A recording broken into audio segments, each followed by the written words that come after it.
How to watch live football on YouTube TV with Xbox. Step number 1. Install the YouTube TV app on your Xbox. On your Xbox home screen, go to the Microsoft Store. Use the search bar and type in YouTube TV. Select the YouTube TV app from the search results and click Get to download and install it.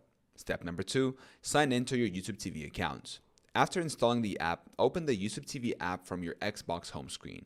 Sign in using your Google account credentials associated with your YouTube TV subscription. Step number 3, subscribe to YouTube TV if needed. If you don't have a YouTube TV subscription, visit the YouTube TV website and sign up for a subscription. The base plan includes over 100 channels such as CBS, Fox, NBC, ESPN, and NFL Network, where you can watch live football games. Step number 4, navigate to live football games. Use the search function in the YouTube TV app to find specific football games. Browse through the live or sports sections to discover ongoing or upcoming matches. Step number 5, start streaming. Select the football game you want to watch and it will start streaming live on your Xbox connected TV. Additional tips, Cloud DVR.